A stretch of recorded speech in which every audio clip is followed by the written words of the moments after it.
Bonsoir à tous et bienvenue dans ce 7-8 Sport sur TV 78, l'émission à ne pas manquer si vous êtes un passionné de sport local. C'est parti pour le sommaire de ce magazine. Football, depuis le 30 avril, le FC Versailles 78 est assuré de monter en national, la 3e division française. Une grande première pour le club, auteur également d'un magnifique parcours en Coupe de France cette saison. Nous recevrons des membres du club pour parler de cette fin de saison et de l'année prochaine. Rugby, après avoir perdu le match aller contre Issoudun, le MLSGP a réussi une très belle remontada à domicile pour se qualifier en 16e de finale de Fédéral 3.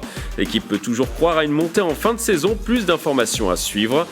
Tennis de table, une compétition internationale handisport était organisée la semaine dernière au Vélodrome national de Saint-Quentin en Yvelines. Des centaines de sportifs se sont affrontés à l'occasion de ce rendez-vous qualificatif pour les championnats du monde. Ce sera notre module découverte. C'est parti pour l'actualité sportive de la semaine.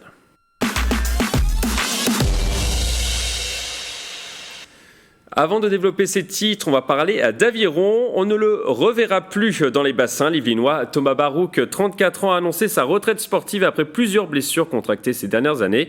Le pensionnaire du cercle nautique de Versailles a notamment brillé à l'occasion des Jeux Olympiques de Rio en 2016 en remportant une très belle médaille de bronze en 400 barreurs poids léger. Il a annoncé sur les réseaux sociaux qu'il retiendra les belles rencontres, les moments extraordinaires et les beaux résultats et surtout un accomplissement personnel. On continue par du football. Tombeur de Saint-Malo le 30 avril dernier. Le FC Versailles 78 est promu en national, la 3e division française. Une grande première pour le club, auteur également d'un magnifique parcours en Coupe de France cette saison. Pour nous parler de cet objectif réalisé, nous avons avec nous en visio l'entraîneur de l'équipe Youssef Chibi et Wilfried Aledji. Bonsoir messieurs. Bonsoir. Bonsoir. Alors, une réaction tout simplement suite à cette montée. Youssef peut-être. De la fierté avant tout, le sentiment du devoir accompli, parce que ce fut une saison longue, riche, intense en émotions. Et c'est vrai que réussir à finir, en tout cas, à réussir à monter en national à 3 journées de la fin, c'est une vraie satisfaction. Et le mérite en revient principalement aux joueurs.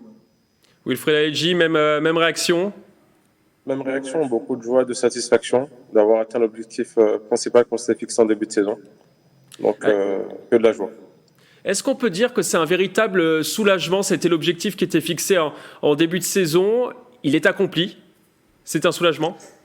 Oui, c'est un soulagement parce que la Coupe de France nous a aussi pompé beaucoup d'énergie. Nous avions cette épée Damoclès au-dessus de la tête où le parcours pouvait parfois prendre le pas sur le championnat, mais les garçons ont fait preuve de beaucoup de maturité, de concentration pour revenir encore plus fort de nos rencontres de Coupe de France et tout réinjecter en championnat. Et on a vu qu'on a eu très peu de baisse de régime cette saison et cette régularité est à saluer. Wilfried Aledji, comment vous l'avez fêté dans le vestiaire cette montée? Beaucoup d'émotions, de la joie, avec quand même de la mesure. On est resté mesuré vu qu'on était à l'extérieur. On était sur les terres de Saint-Malo. Donc du coup, j'espère qu'on pourra fêter avec notre public ici à Versailles prochainement. Alors un mot sur Chartres aussi qui vous a amené un peu la vie dure jusqu'au bout. Ils sont aujourd'hui à 12 points. C'était quand même un adversaire coriace quand même dans cette course à la montée. Oui, Chartres, c'est une équipe qui fait figure chaque saison de favori à l'accession. Sur les 3 dernières saisons, c'est une équipe qui a toujours fini dans les 3 premiers. Donc ça sera certainement le cas encore cette année. On le savait avant de démarrer cette saison, donc on a pu, déjouer un peu les pronostics parce que personne ne nous attendait. Mais on tient également à saluer la qualité de leur effectif et de leur entraîneur. Qu'est-ce qui a fait la force de ce groupe versaillais tout au long de la saison, Wilfried Aledji? C'est la cohésion, c'est l'état d'esprit principalement. Il y a aussi beaucoup de travail. C'est un groupe qui est vraiment acharné de travail.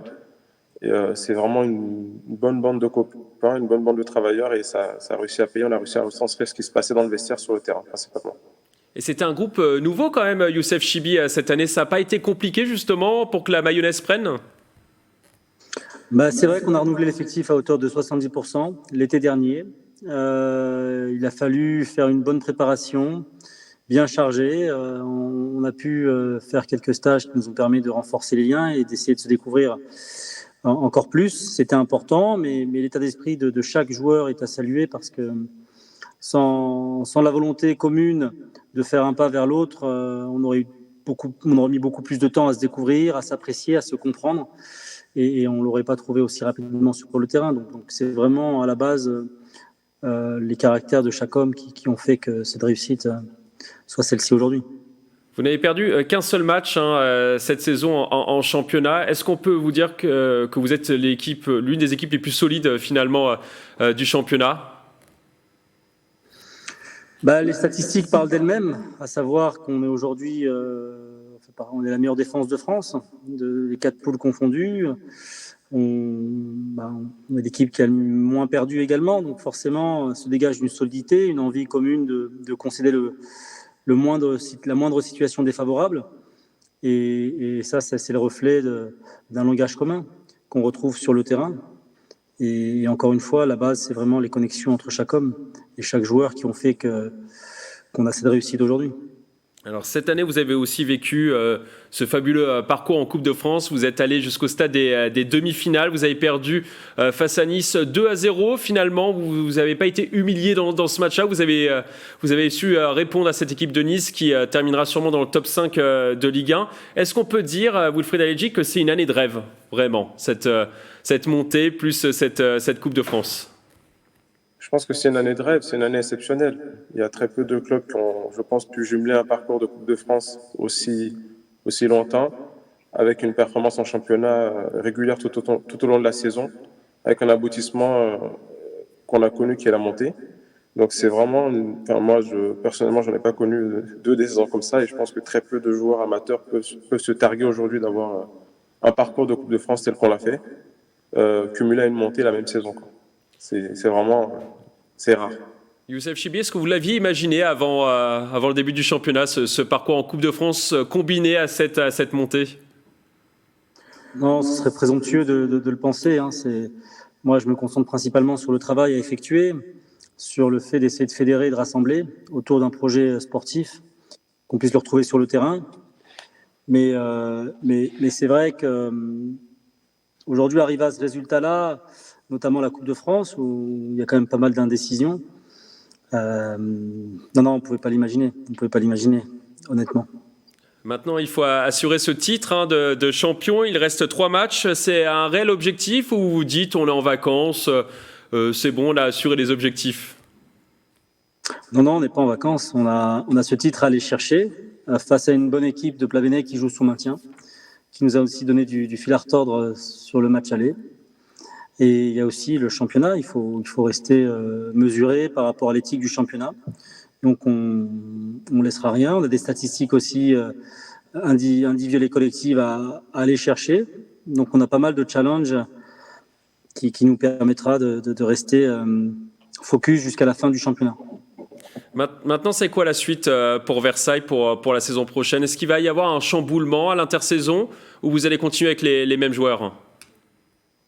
Comme chaque intersaison, forcément, l'avantage qu'on a cette année, c'est que le fait de monter 3 journées avant la fin nous permet de préparer un peu plus tôt les contours de la saison prochaine. Mais comme chaque intersaison, il y aura des départs et des arrivées, donc on ne va pas échapper à la règle. Wilfried Aledji, est-ce que vous serez à Versailles la saison prochaine ? Ça, je ne sais pas si je peux le garantir, mais en tout cas, on est en plein dans les entretiens actuellement. D'accord. Et on verra ce qui va se passer à la fin de saison. L'objectif, ça sera de se maintenir avant tout, Youssef Chibi, la saison prochaine ? Le championnat de nature est très difficile en National 1, encore plus la saison prochaine avec 6 descentes, puisqu'il y a une refonte des championnats. On va y aller avec nos armes, avec notre volonté d'exister, de ne pas arriver en victime, mais arriver aussi avec beaucoup d'humilité, respecter les équipes, mais sur le terrain, mettre toute l'énergie qui nous caractérise. Alors l'année prochaine, il y a une problématique, c'est ce stade Montboron. On ne sait pas encore si vous allez pouvoir jouer dans ce stade Montboron. Est-ce que vous avez des certitudes là-dessus, Youssef Chibi, ou pas ? C'est en cours. Aujourd'hui, la direction travaille dans ce sens, puisqu'on a plusieurs sites sur lesquels on s'est positionné. Ça avance bien. Maintenant, on va communiquer prochainement et je laisserai le soin à la direction de diffuser les informations, mais bien évidemment qu'on s'est battu sur le terrain pour pouvoir arriver à ce résultat. Et l'an prochain, on aura certainement un site qui pourra nous accueillir avant l'arrivée de l'éclairage au stade Montboron, je l'espère aussi. Dernière question, elle concerne le nouveau logo du club qui vient tout juste de changer. Ce sera ma dernière question. Qu'est-ce que vous en pensez de ce nouveau logo, Wilfried? Je trouve qu'on trouve les symboles de la ville de Versailles. On a la fleur, on a le soleil, il est joli. Donc, je suis pas spécialiste en design et autres, mais je le trouve bien. Et vous, Youssef, vous qui êtes au club depuis longtemps? Oui, c'est la modernité, on va dire. Même dans une ville historique, on nettoie un peu la poussière pour essayer d'avancer vers de nouveaux objectifs et de nouveaux horizons. Et c'est vrai que ce logo traduit tout cela en même temps.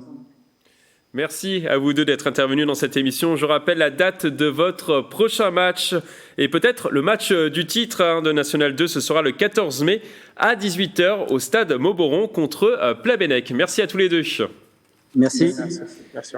Alors on va maintenant parler rugby. Le MLSGP a eu chaud, mais le MLSGP se qualifie pour les 16e de finale de Fédéral 3. Les Illinois sont venus à bout d'Issoudun ce dimanche 8 mai après avoir perdu le match aller 15-13. Le résumé de cette remontada, des images de Cédia Agatsongo. Les joueurs du MLSGP peuvent laisser éclater leur joie. Après 2 matchs accrochés face à Issoudun, ils sont arrivés à remonter leurs 2 points de retard dans ce 32e de finale. Pourtant, ce dimanche 8 mai, rien n'a été simple. Malgré une bonne première période, le score n'est que de 18-13 à la pause et le spectre d'une élimination est encore présent. Première mi-temps bien en place, mais dominer n'est pas gagné. On a 2 temps forts, on doit être meilleur pour concrétiser les points. On est un peu dans le dur à la 20e, 22e minute, on n'arrive pas à concrétiser nos temps forts. Des temps forts non concrétisés qui auraient pu coûter cher dans cette seconde période. Issoudun passe devant les Yvinois à quelques minutes de la fin du match sur cette action. Mais les joueurs de Frédéric Jardet réagissent et réussissent à marquer un nouvel essai, score final 26-23. Le MLSGP a eu chaud mais se qualifie pour les 16e de finale. Très heureux. C'était un gros match, être une très belle équipe d'Issoudun. Et voilà, c'était très dur jusqu'à la fin du match et puis on a bien réussi à passer devant et à se qualifier pour les 16e. Très heureux, surtout que c'est ma première phase finale en senior. Du coup, très heureux de vivre ça avec le groupe et on va tout faire pour aller le plus loin possible. Au prochain tour, le club yvinois affrontera l'équipe du Riom basée dans le département du Puy-de-Dôme, un match attendu depuis le début de la saison par le MLSGP. C'était l'objectif du club, c'était d'arriver sur le premier match de montée pour pouvoir espérer monter. Si on rate le coche, on aura une deuxième lame, même si je préfère passer par la porte la plus courte, c'est-à-dire le premier match qui nous attend la semaine prochaine, pour essayer justement d'enverser la pression sur le premier match et puis le retour faire ce qu'il faut pour monter directement. Le match aller est programmé ce dimanche 15 mai à l'extérieur et le retour sera organisé dans le 78 le 22 mai prochain. On continue à parler de la Fédérale 3. Versailles jouait également sur son terrain en 32e de finale et les Versaillais se sont brillamment imposés à domicile sur le score de 31-12 contre les Sables d'Olonne. Leur deuxième victoire face à cet adversaire. Les joueurs de la Cité Royale joueront contre Servian-Bougeant en 16e de finale, une équipe basée dans le département de l'Hérault. En basket, mauvaise opération pour les féminines du Chesnay-Versailles. En phase finale, les Yvelinois se sont inclinés 56-42 sur le terrain de Bordeaux Ambition Girondine. Résultat qui place le LCV en 4e position sur 4 dans la poule. La prochaine rencontre est programmée ce samedi 14 mai à 20h. Les féminines affronteront Bordeaux, mais cette fois-ci à domicile.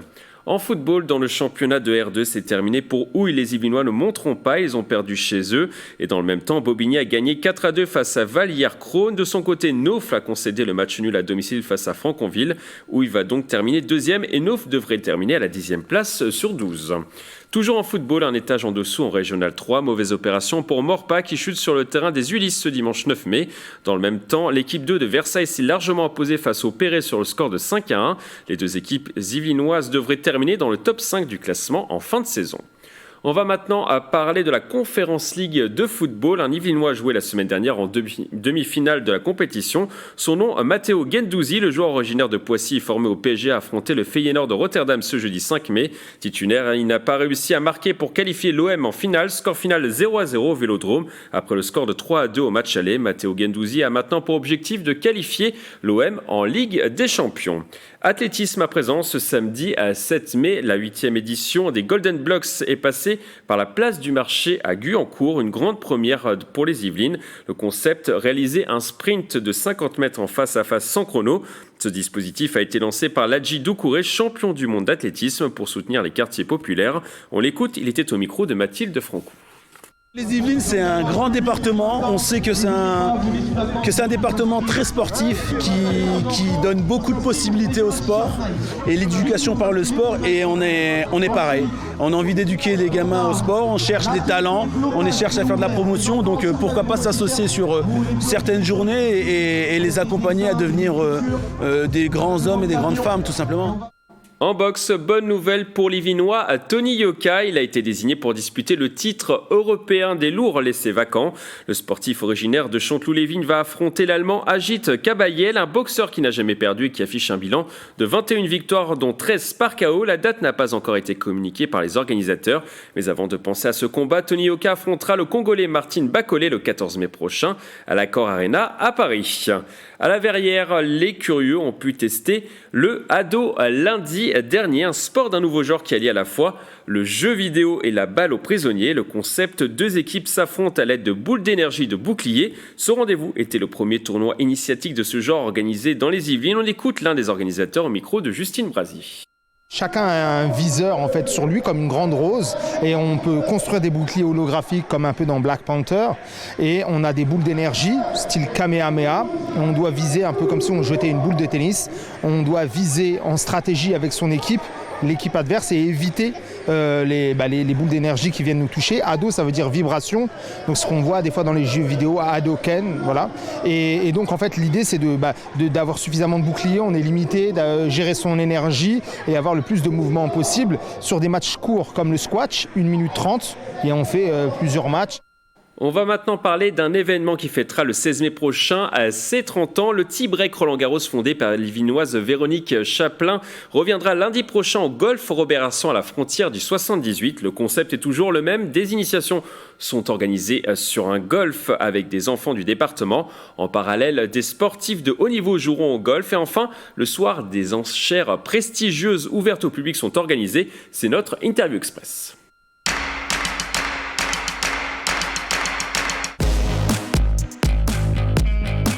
Je démarrais ma carrière donc chez Nike et j'avais la chance de rencontrer des sportifs de haut niveau de très nombreuses disciplines, avec des disciplines moins connues et des grands champions derrière. Et donc l'idée, ça a été de réunir sur un golf, puisque le golf est salutaire, c'est une mise au vert, ça permet de se concentrer, ça a beaucoup de vertus, notamment pour les sportifs. Une rencontre golfique avec des joueurs de Roland-Garros, des footballeurs, des rugbyman et des athlètes et de disciplines très variées. Et pour ce faire, j'ai été voir le directeur de Roland-Garros et je lui ai proposé ce service qu'il a accepté bien volontiers puisqu'il nous a offert pour démarrer cette aventure le label Roland-Garros. Et donc tous les ans, pendant les qualifs de Roland-Garros, on fait cette grande journée golfique où les sportifs de haut niveau ont la joie de se retrouver parce qu'il y a un vrai respect d'une discipline à l'autre. On va se retrouver le lundi 16 mai sur un golf. Ça va être la grande fête du sport avec des ateliers, des écoles des Yvelines, le FC Versailles, une école de judo, une école de football. Et tous ces jeunes vont être encadrés par des médaillés olympiques et des champions de disciplines différentes. Le clou, c'est en fin d'après-midi où il y a une vente aux enchères qui est 100% caritative. On a des très beaux objets mythiques qui sont tous signés et authentifiés. Donc une vente aux enchères avec beaucoup de bonne humeur, beaucoup de générosité et 100% des dons sont reversés pour le projet des jeunes. Cette année, on a la chance d'avoir la raquette signée de Djokovic et son blouson Lacoste qu'il a offert suite au tournoi de Monaco. On a également le maillot de Neymar, on a un maillot de l'équipe de France de foot, on a un maillot du Stade français signé par l'ensemble des joueurs de rugby, on a les gants de boxe d'Hassan Ndam, champion du monde, et quelques belles bouteilles collector. Il y a d'autres maillots qui vont arriver puisque j'ai rendez-vous là à Rennes. Le club de Rennes va gentiment me remettre un maillot signé de l'ensemble des joueurs. On va maintenant passer à notre module sport. Un tournoi international de tennis de table handisport était organisé la semaine dernière pendant 3 jours au Vélodrome national de Saint-Quentin en Yvelines. Un événement qui a réuni des têtes d'affiche. Bichente Merian Santisteban était sur place. Regardez. Le Sky Para-TT French Open, c'est un tournoi handisport de grande ampleur. Il se déroule cette année pour sa 2e édition au Vélodrome National de Saint-Quentin-en-Yvelines. Du 5 au 8 mai, plus de 300 pongistes vont s'affronter pour des places qualificatives au championnat du monde. Nous allons suivre la première journée de l'événement. C'est parti.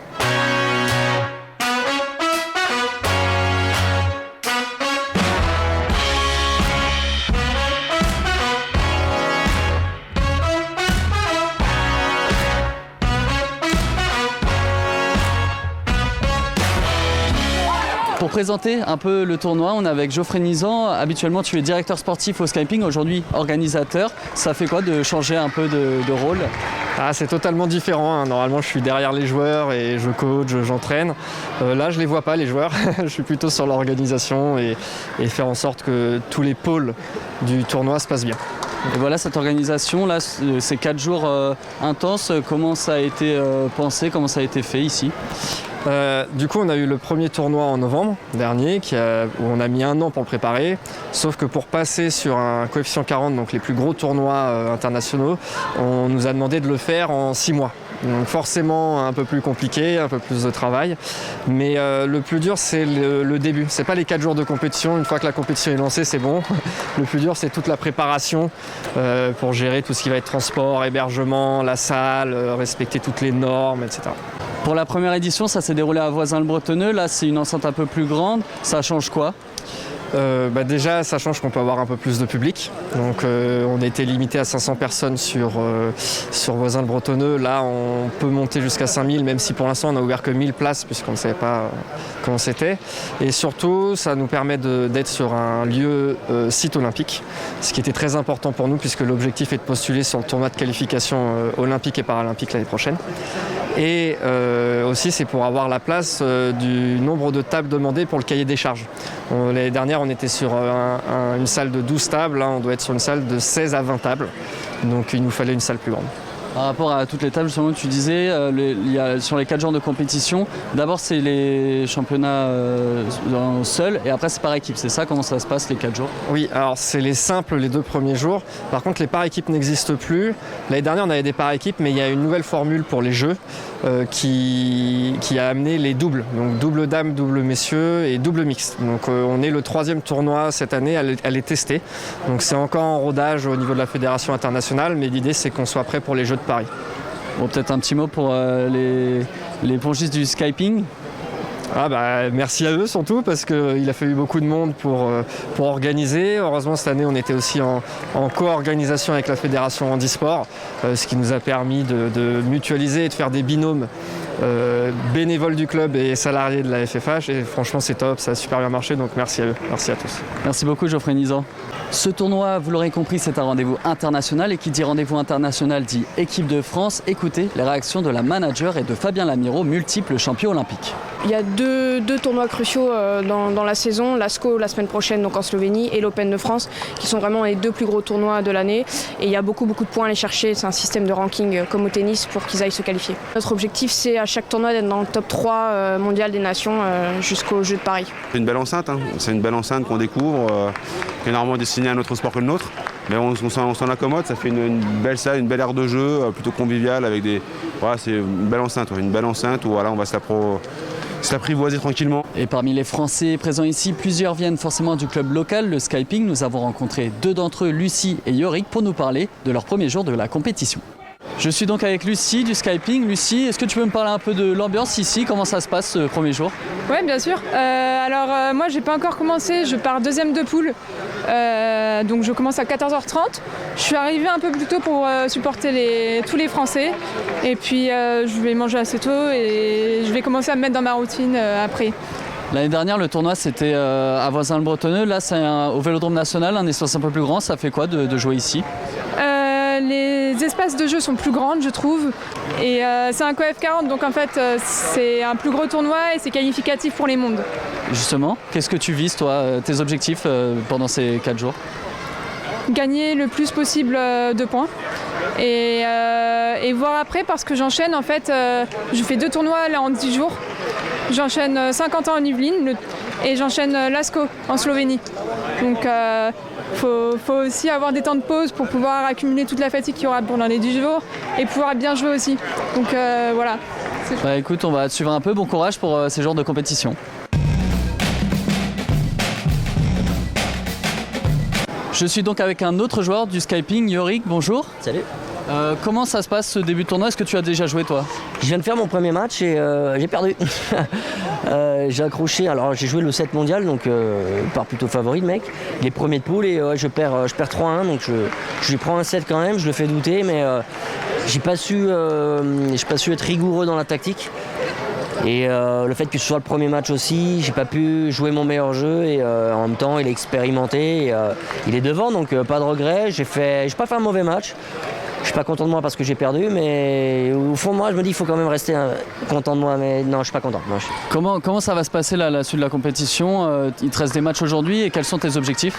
Alors là on est sur les matchs de poule, donc moi dans mon objectif, étant donné que je suis 58 mondial à l'heure actuelle, mon objectif c'est simplement de sortir de poule, parce que là il y a les 20 premiers mondiaux. Et bon, je suis un peu je suis loin de la liste, mais en tout cas l'objectif c'est de gagner des matchs si c'est possible et de sortir de poule. Donc gagner au moins les 2 prochains matchs pour sortir de poule. Ouais. Qu'est-ce que tu penses de l'ambiance ici, du tournoi, rapidement? C'est super, franchement l'organisation est super, l'orga est super, le staff est super. Et honnêtement, il y a du monde et franchement, étonnamment, c'est kiffant quoi. De voir tous ces gens, toute cette exaltation autour et tout, ça donne un petit stress, une petite adrénaline supplémentaire de voir les collègues aussi jouer et tout. C'est très agréable. Écoute, merci Yorick, bon courage pour la suite de la compétition. Merci à toi. Au total, 33 pays représentant les 5 continents ont participé à la compétition pour plus d'1 millier de matchs.